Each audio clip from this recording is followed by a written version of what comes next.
Nvidia's GeForce Now game streaming service has finally released to the public after spending quite a bit of time over in beta mode. And now that it's been finally released, I got a chance to try it out, and I want to provide my impressions as to exactly how I feel about the service, because basically I've bashed on cloud streaming services before, but this is the first time I've actually gotten a chance to try it. And so, by finally having this experience, not only can I give my impressions on GeForce Now itself, but I also hope to answer one specific question throughout this whole little bit of an experiment. And that is, can a game streaming service, can GeForce Now really replace having a real proper gaming PC and or console?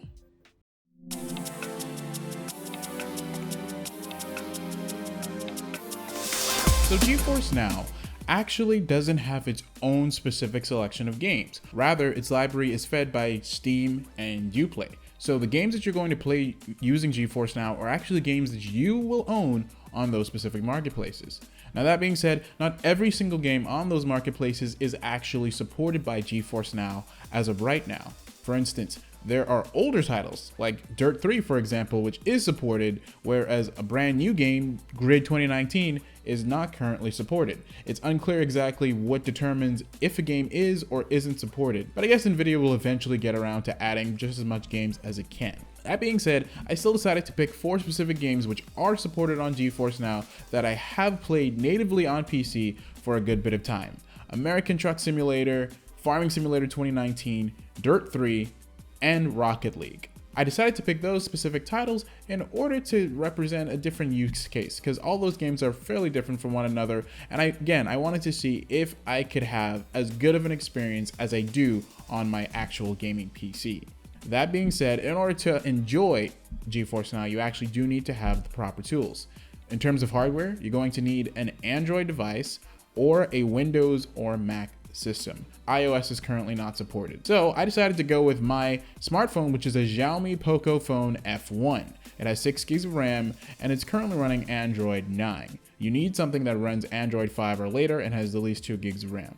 For my gamepad, I have an Xbox One controller, which synced up just fine with my Poco phone, and also I have a Bluetooth keyboard. I originally didn't think I would need it, as I use it primarily with my iPad, but it is actually a really good thing to have, and I'll explain why a little bit later. But of course, the biggest and most important tool that you're going to need is a proper internet connection. Now, I decided to prop up my smartphone on a table that's roughly 24 feet away from my router. And with that being the case, my speeds come up to about 75 megabits per second. Now, Nvidia GeForce Now needs at least 15 megabits per second in order to maintain a 720p stream. So with 75 megabits, not only do I pass the requirement, but I also pass even the recommended speeds of 25 megabits per second. Of course, your mileage may vary depending on exactly what your internet situation is. But let's cut the chit chat and jump right into the actual gameplay experience.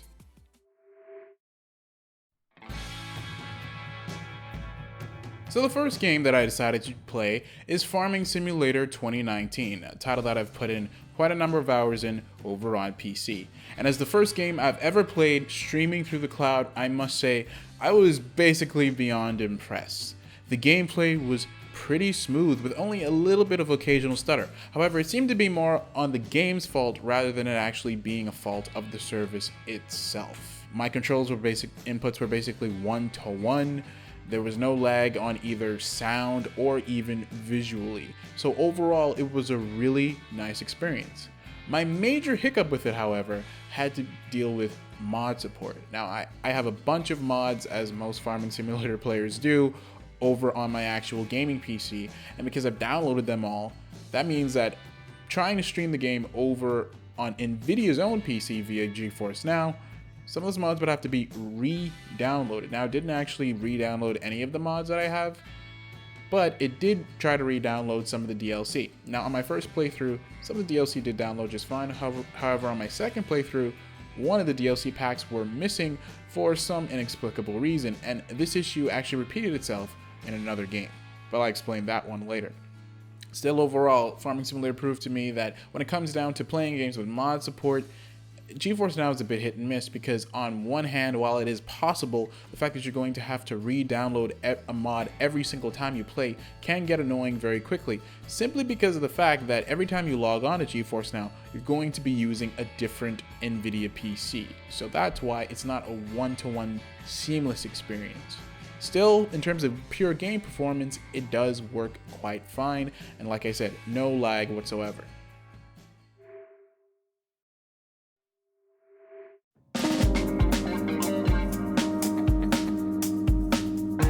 The next game I decided to try out was American Truck Simulator. Now, this game has no console equivalent whatsoever, and so I've always used it in conjunction with a Xbox One controller and the keyboard of my gaming laptop. That's why I decided to use my Bluetooth keyboard here, playing it through GeForce Now, simply because I needed those keyboard shortcuts in order to have a proper experience. And turns out that some games actually flat out require both a keyboard and a mouse on GeForce Now, such as Planet Coaster. So unless you have all of the peripherals, just keep in mind that your gameplay experience is going to be limited. That said, American Truck Simulator played really well using GeForce Now. Again, just like Farming Simulator, the performance was really good. Virtually no lag, just some light stuttering here and there, but still an overall very playable experience. However, I ran into another roadblock, again dealing with mod support. I also have a bunch of mods from the Steam Workshop, in this case over on American Truck Simulator, and not all of them downloaded. But even more so than that, my game profile that's over on my PC did not transfer over to the GeForce Now version for some reason, despite the fact that it is still connecting through Steam.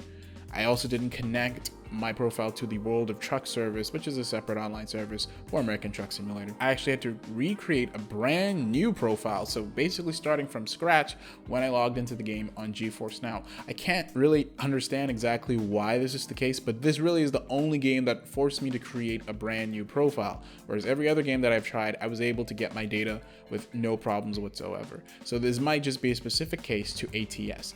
Seeing that this is such a big game, along with Euro Truck Simulator 2, keep that in mind if you do intend to stream it via GeForce Now and you've played it already on PC.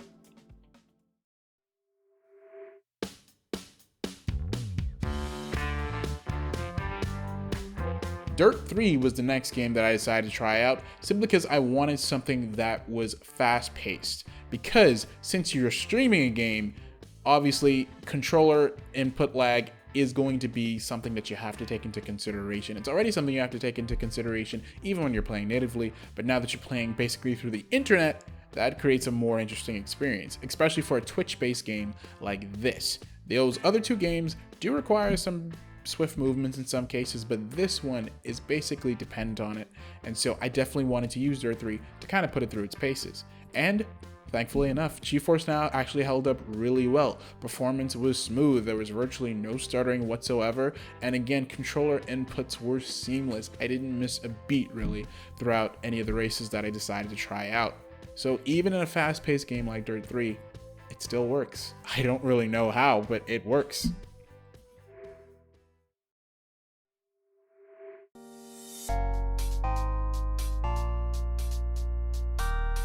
Finally, the last game that I wanted to try out is Rocket League. Now, Rocket League was definitely the big one, which is why I saved it for last with this test, and that's because I wanted to play online. So I'm already playing online, and the fact that I'm game streaming. So, and on top of playing online just with multiplayer, that basically adds an additional layer. Usually it's your device, the servers of a game, and they're the ones that are communicating back and forth, but now it's Nvidia's computer, which is doing all the rendering, sending data back to my device, which is also, of course, interacting with the game servers. So again, it's an extra layer of potential latency, and yet Rocket League handled it really well. My ping in game didn't even get that high. I was playing smoothly, just as if I were actually playing natively. There were virtually no hiccups, aside from a few packet loss warnings here and there, which did occur in a few other games, which is when I mentioned the light stuttering, but it really wasn't that big of a deal. Overall, Rocket League still played really well, and I was able to play a few online matches with, again, no real hiccups. And I was shocked because playing it on my phone, it was kind of like playing it on the Nintendo Switch version, which does, of course, run natively. However, because on the phone is running via a high-powered Nvidia PC, it actually looks better from a visual standpoint than the Nintendo Switch version does natively. So that was pretty cool. So after having analyzed these 4 games, I've been singing the praises of GeForce Now basically throughout the majority of this video. Aside from a few hiccups, it works pretty well, I have to say. Every game was smooth. Again, no lag, no input lag, no audio lag, no video lag. It was all pretty good, which means I love it. That's it. You know, question answered. Yes, you can definitely replace a gaming machine with a cloud streaming service like GeForce Now. End of story, right?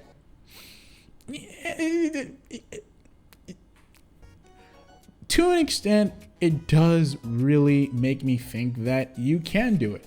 But when I look at it from the big picture perspective, not entirely can something like GeForce Now act as a replacement. It is a good alternative, but for someone that actually has a gaming PC, the fact that I'm able to boot up a game, have all my mods, have all my DLC, and it's always there, on top of the fact that this is a gaming laptop so I can take it with me everywhere, that's what really sells me on having a proper machine. Whereas with something like GeForce Now, where I'm always accessing a brand new PC every time I log on, which means my content isn't readily there every single time, on top of the fact that I'm limited to having the correct internet all the time in order to play, I need to have those speeds every single time in order to play, and those speeds aren't always going to be available.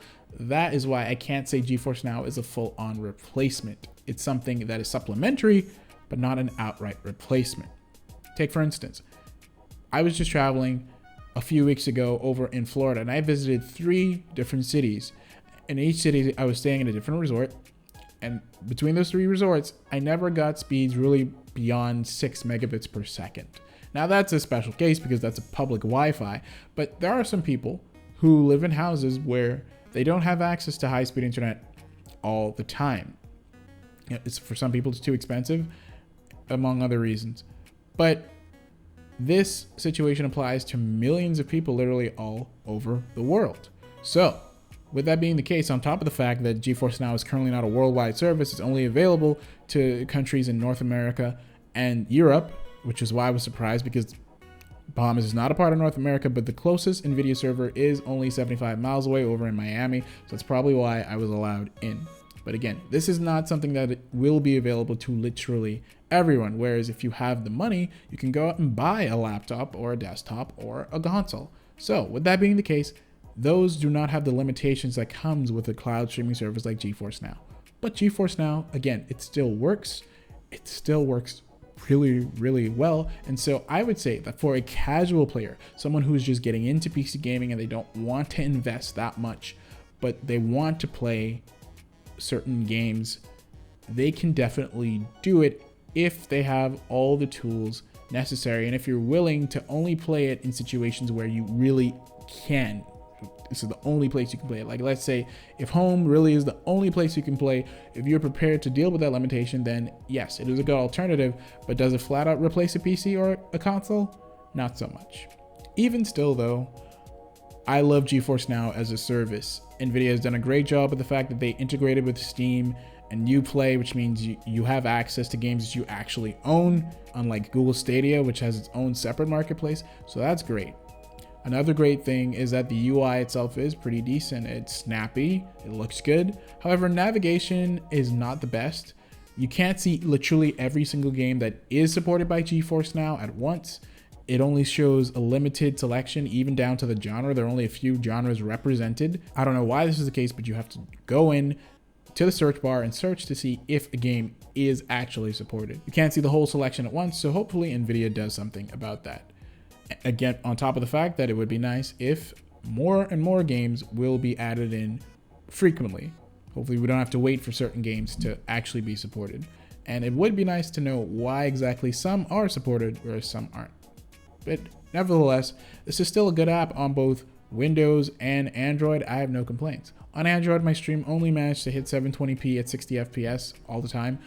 But the app does auto adjust depending on network conditions. Now, even though I have the proper speed, I don't know why I never got a 1080p stream, but on such a small screen, it doesn't really matter to me anyway. over on PC. It did look like I was able to get a 1080p stream. So overall, I'm happy with the service, and I hope to see it improve, and hopefully it doesn't fizzle out like gaming streaming services of the past or even the present, if you want to count the sadness that is Stadia.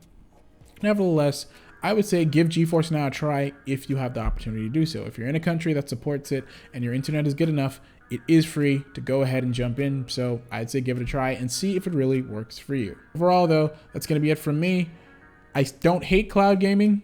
My mind has changed. I actually really like it now, but to say that it will replace traditional gaming, if that ever happens, it would definitely have to be in a world where everyone has constant access to the internet. There's no geo-blocking, and no matter where you go, you'll have high-speed access. But until that day comes, for now, GeForce Now is good, but it is not a full-on replacement.